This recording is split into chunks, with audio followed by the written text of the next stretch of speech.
Please be seated. Thank you. Thank you, Sheila.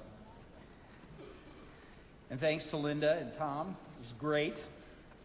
And now, we only have one roving microphone today, so Nancy Cahill and Skip Roland arm wrestled to see who would get the microphone. And I know you're going to be surprised here that Skip won.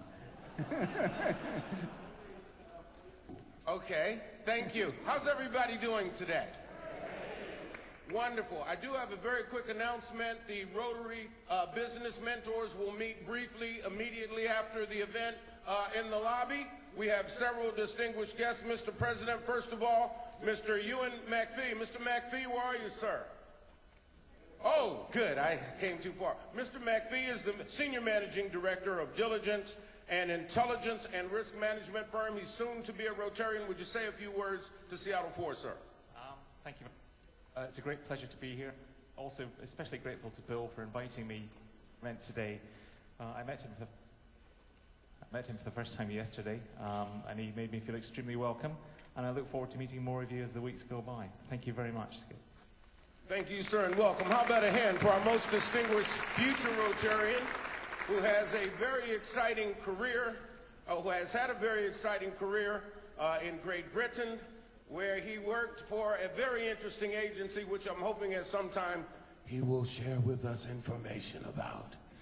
And we have a distinguished Rotarian, Mr. President, from Spokane, my old hometown. And ma'am, would you stand, please, and introduce yourself to Seattle 4? Yes, I'm Jennifer West, and I'm the Chief Operating Officer of Rocky Hill and Knowlton. Thank you very much. How about a hand for our very distinguished Rotarian from Spokane? Thank you. At this time, would all visiting Rotarians stand? All visiting Rotarians, would you stand so that we can meet and greet you? Ask them just to raise their hand. Would you raise your hand? Yeah. Thank you. And thank you. And all non-Rotarians, would you raise your hand so we can meet, greet, and welcome you to Seattle 4? Ladies and gentlemen, Rotarians, how about a hand for our guests and visitors? Thank you, Mr. President. Thank you, Skip. And now, to introduce our two newest members, please welcome Roy Mann.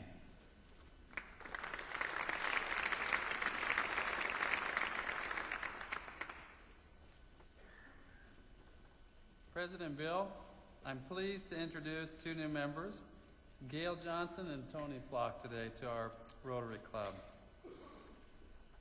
Gail Johnson joins the club with the classification Human Community Services, Sound Mental Health. The first thing you'll notice when you meet Gail is her contagious laugh. Her office is a mosaic of Jacob Lawrence and the names of community leaders who participated in a recent event for Seattle Mental Health, now Sound Mental Health. Gail has a strong sense of pride in her history. On her mother's side, members of Gail's pioneer family were among the first graduating class from Franklin High School and helped found Seattle's first AME church and Meredith Matthews YMCA. Gail's first year of college took place in her father's native Atlanta at an African-American college for young women. She returned to the University of Washington studying political science. With this background, it's no wonder that Gail's young career took her into the political arena. Campaigning for the likes of Martha Cho and Sam Smith. After a re-election campaign with Jesse Weinberry, Gail took a position with the Alki Foundation as its executive director. When Gail was younger, her propensity to lead grew out of observing her parents in management roles. Now she describes an added spiritual basis for her work. And she describes her core passion this way. Everybody has an opportunity to live a quality of life. If it's not happening, I see it as my obligation to bring that about. Gail's uncle, Carver Gayton, and her new boss, David Stone, are members of our club. And she was proposed by Doreen Cato and Ken Calling. This is Gail Johnson, classification, Human Community Services, Sound Mental Health.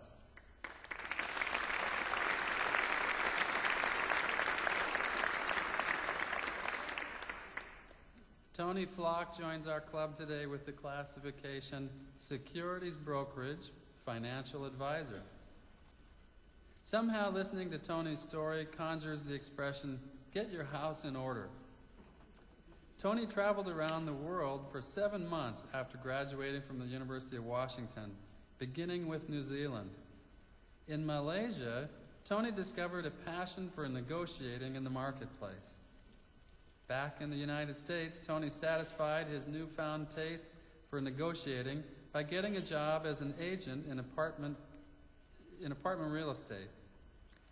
He had aspirations to own a real estate office, but that dream popped in 1999 when Tony sat in for a vacationing manager and ultimately realized it was the sales side that he enjoyed the most.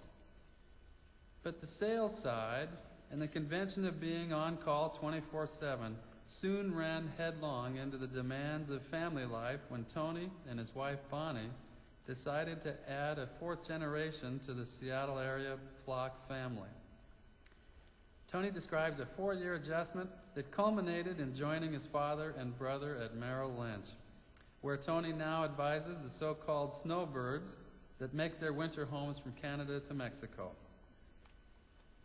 No house is in order until it has some orientation toward the rest of the world. Like most Rotarians, Tony wants to be a part of something much bigger than himself. When Tony talks about an internal ethics, one can't help but wonder about the influence of his family, including his mother, who was actively involved with the Wallingford Boys and Girls Club, and his grandmother, who first introduced Tony to the Ballard Boys and Girls Club. Tony was proposed by Mark Davis and Ken Martin. Tony Flock, classification, securities brokerage, financial advisor.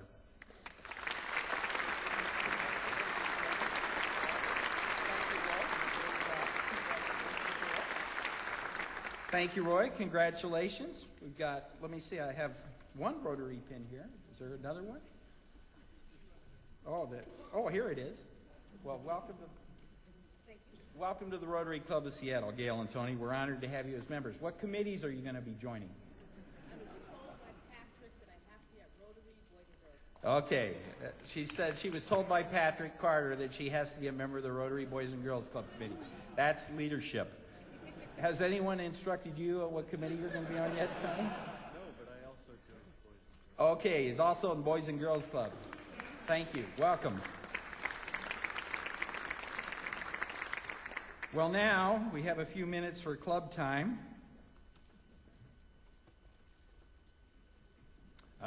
Okay.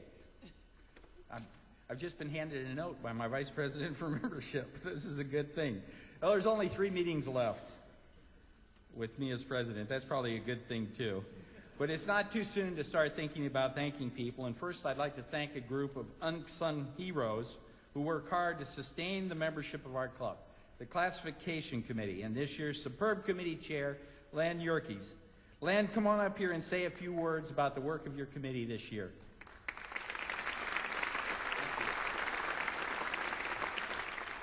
The emphasis is on a few words. Classification Committee, what do we do? How do we do it? Why do we do it? First of all, think of us more as the gatekeeper. Classification is a nom de plume. We are the committee of Rotarians who basically validate the CV, the resume of your candidates. We are not in the business of generating leads. We're not in the business of encouraging people other than as Rotarians. We're there to make sure that this person who has been nominated and been seconded and where we have checked the references is the person that he or she is on that piece of paper. We meet on a monthly basis. We process the applications essentially as soon as they are complete. And we do ask members of our committee to talk to the references, talk to the sponsor, talk to the seconder. I'm going to make some recommendations after having done this for the last 5 years, 2 years as chairman and I think 3 years before that, that we try and involve the sponsor and seconder a little bit more than we have in the past, and maybe even consider asking them to appear before the committee, because after all, the seconder and sponsor know that person a whole lot better than we do. One of the misperceptions is that we throw people out and stop the process. And I would tell you that that is really not the point. But there are circumstances in which we might find that the person is not the person in a leadership role within that organization, which is still a standard that we're looking for. And each presentation stands on its own. I encourage you to consider serving on this committee. We have a wonderful group of people, but we don't have enough women, and we don't have enough people under the age of 45. And we do have a lot of applications, more than you might think, for people who are in both of those particular categories. And that committee, you'll find, is an enjoyable group of people who work very hard at doing what I've just described. Thank you very much. Yeah, don't go away. Don't go away, Len. I want to second what Len said about the hard work of the committee, and I would like all the members of the classification committee to raise your hand so we can thank you. If you have your hand up, you're not clapping. So. I really appreciate their hard work, and everyone who's nominated a member knows how diligently they do this. Now, Len, could you describe for the members of the club what circumstances might happen when it would be necessary for the committee to reject an application for membership? That doesn't happen very often because the process actually works pretty well by the time we get the candidate in front of us. But if we find, for example, that the person really is a brand new person in a large organization and is a newbie in that organization, whatever it may be, we may ask them to stand back for a year, speak to the sponsor and seconder, and ask them to stand back for a year or so, partly to see if that person succeeds in the business. If we discover that the person really hasn't had any involvement in the community whatsoever, and even the perception that they may not understand the value credentials of what Rotary stands for, that could happen. And finally, if we find that there's actually, and I can only think of one case in 5 years, where the person, there was a flaw, there was not so much a felony or a misdemeanor, but there was an actual flaw in the application, we would stop that. Okay, thank you, Len. Thank you very much. There's another group of people that I'd like to single out for special recognition. David Endicott, are you here? Come on up here, David. And all the members of our extraordinary program committee.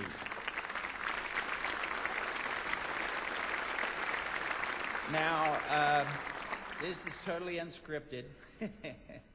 We're treading on dangerous ground. Even I am wondering what it is I'm about to say.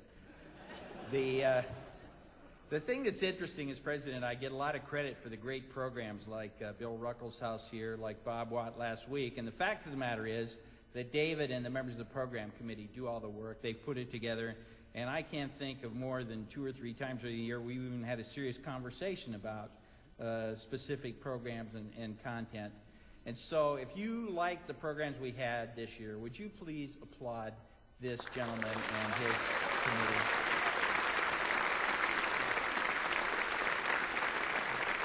And many of you will recall that this is David's second year as program chair, which is cruel and unusual punishment. But I asked him to do it because I admired his work, and I'm really grateful to you, David, for doing that. Now, we have a couple events coming up. Next week, we're going to be celebrating our 98th birthday as a club, and we're going to be celebrating completion of our centennial, the fundraising portion of our centennial campaign. Now, I just want to make a note on that. Now, David hasn't had a lot to do with it. There's been a special committee, Don Kraft, John Hamer, others. I don't have the whole list of guilty parties, but we will identify them next week. And it's going to be down at Bell Harbor International Conference Center.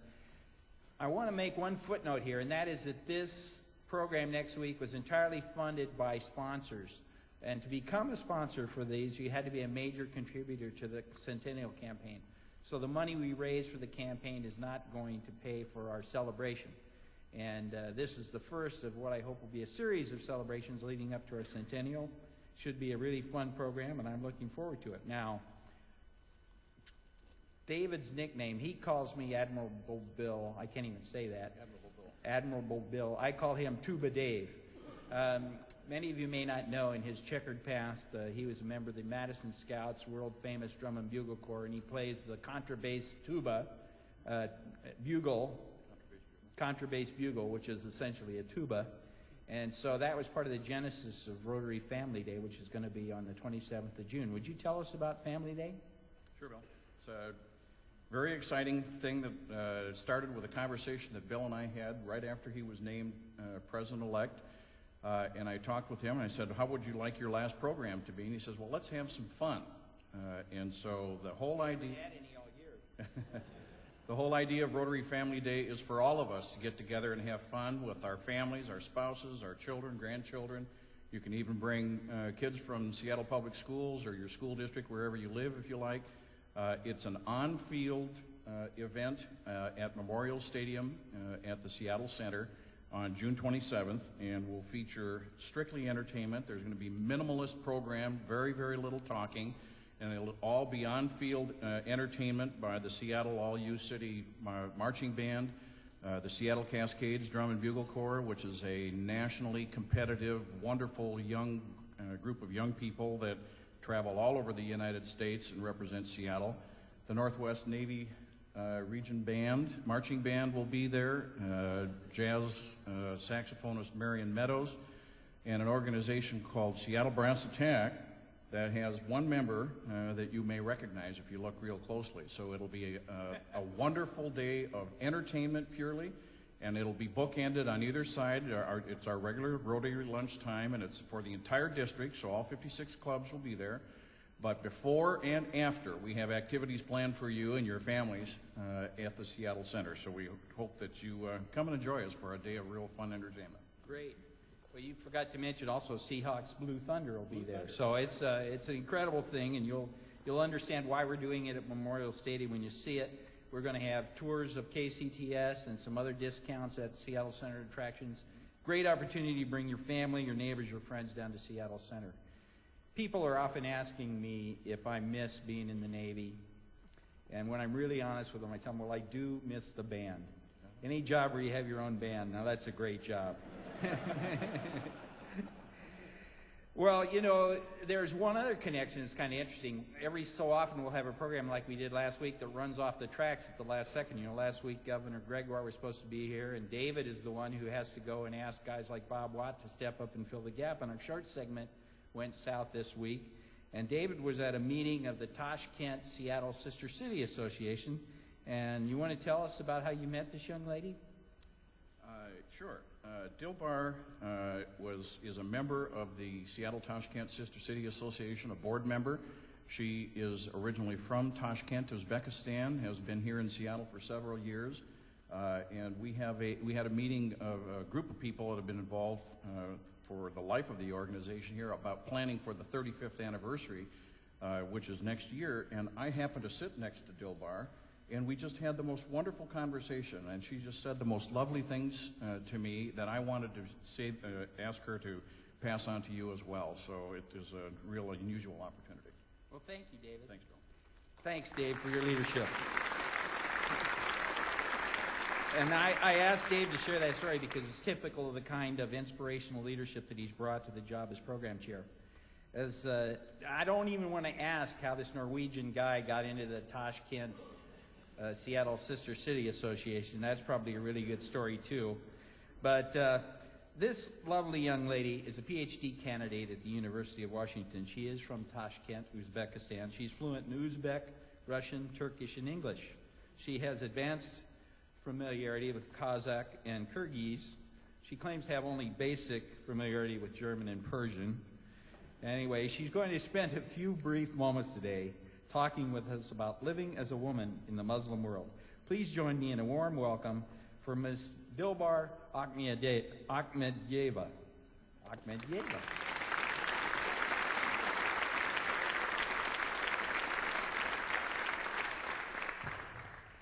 Thank you. Hi, My name is Dilbar Akhmedova. I'm from Tashkent, and it's a pleasure to be here. And thank you, Mr. David Endicott. So today I'll be talking about Islam in Uzbekistan. The Republic of Uzbekistan became independent in 1991. Regardless of Soviet oppression on Islam in Uzbekistan, Uzbeks have secretly preserved their religion during Soviet period. After independence, the Uzbek government provided religious freedom to its citizens. People of other faiths were also free to practice their religion, for instance, Christians and Jews. To my knowledge, there are about 6 to 10 churches in Uzbekistan and also a few Catholic centers. Uzbeks are tolerant when it comes to other religions. We can see this in Uzbek culture. For instance, the pre-Islamic Persian New Year, called Navruz, is still celebrated every year on March 21st. Some Uzbek Muslims still keep old Zoroastrian traditions, such as the bride and groom circling the big holy fire on the day of their wedding celebration. Uzbeks also celebrate New Year on December 31st, which is non-Islamic, but is one of the big holidays in Uzbekistan. When it comes to clothing among Uzbek Muslims, women are not required to cover their hair with a headscarf. On the contrary, they are encouraged to show off their dark, long braided hair. That means Uzbek beauty for Uzbeks. Uzbeks often say it does not need to be shown outside, but inside. Modesty is the most important thing. I myself have 3 sisters and 1 younger brother, and my parents, who are Muslims themselves, they never asked us to cover our hair or asked my brother to grow a beard. My parents practice their faith. They do not consume pork, they fast during Ramadan, and they celebrate Islamic holidays. Besides, by simply reading centuries-old Uzbek folk tales or epic songs, we learn that Uzbek Muslim men respected Uzbek Muslim women who were strong and intelligent. Also, 14th, 15th century history accounts tell us that Uzbek women rode horses and fought together with men in battles. Uzbekistan is the 2nd largest republic in Central Asia. Tashkent's population is a little more than 3 million, and the city of Tashkent existed for about 3,000 years now. And 85% of the population in Uzbekistan is Muslim. There are 2 main streams in Islam, Sunni and Shiite. I'm not sure whether you have heard about it. Uzbeks are Sunni Muslims. In addition, several schools exist in Islam. One of them is the Sufi school. Again, Sufi school in itself has many branches. Although Sufism developed in Middle East, it took deep roots in Central Asia, especially in Uzbekistan. Uzbeks belong to the Naqshbandiya branch of the Sufi school, which was founded by renowned Bahauddin Naqshband, who was also from Uzbekistan, in 14th century. The motto of this order is, Allah is in my heart, but my hands are in work. Which means I serve God by serving people, by making the world a better place. Naqshband himself was, for example, wood engraver, and his nickname stands for it, Naqshband, wood engraver. Unfortunately, the majority of Uzbek Sufi Muslims in Uzbekistan do not realize or know that they are Sufis. When you ask them, they just say, I'm a Muslim, and this causes the world to put them in the same category with all other Muslims, I think. Seattle has had a wonderful window on a huge piece of the Muslim world for 34 years since Mayor Ullman initiated the sister city relationship with Tashkent. The friendship has always been between the people of the two cities, regardless of what was happening politically. Seattle has an opportunity to show respect for Uzbek cultural and religious foundations through exchanges and business relationships as we prepare to celebrate 35th years of friendship next year. I believe that on the other end, Uzbeks are open to such communication as well. I'm honored to have an opportunity to be here and to benefit from my studies at the University of Washington, also to help inform the Seattle community about the vast and diverse part of the world. They are connected through Seattle-Tashkent sister city relationship. We invite you to participate in our 35th anniversary activities. Thank you very much.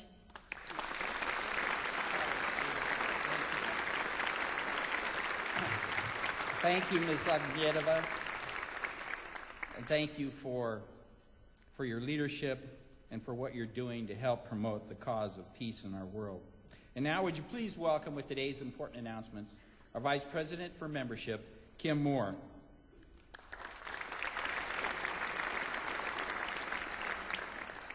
Thank you, President Bill. Fellow Rotarians and guests, good afternoon. It is my pleasure to bring you today's announcements. Those who must leave early, will see you next week. As Dave Endicott said, save the date for the All-District 5030 Rotary Family Day at Memorial Stadium at Seattle Center, June 27th. This event, focused on big fun and big music, is open to everyone. If you choose to bring your spouses, children, grandchildren, nieces, or nephews, box lunches will be served. However, you must purchase those box lunches in advance by calling our office. For everyone on the meal plan, we already have you in our account, and you don't need to do anything. Help our Rotary Mariners roast and toast Admiral Bill on the same day, Wednesday, June 27th, at Hunt's Home Point of Michael Byrne. Tickets are selling out fast, so please purchase yours on your way out. $55 each. The annual Rotary Boys and Girls Club Maintenance Day is Saturday, June 9th, from 8:30 until noon. Come help get the clubhouse in shape. Lunch will include strawberry shortcake. If you are in transition, this is the fellowship event that brought me my current job, which I love. If you'd like to attend, contact Rotarian Chris Clark.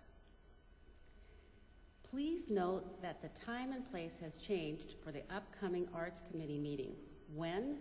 June 13th at 1:30. Where? The World Trade Center, which is right across from Bell Harbor Conference Center. Look for committee co-chairs Paul and Carl, who will guide you to the meeting after Rotary.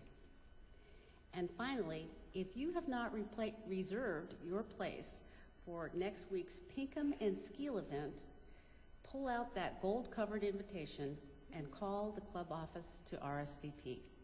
Thank you, President Bill.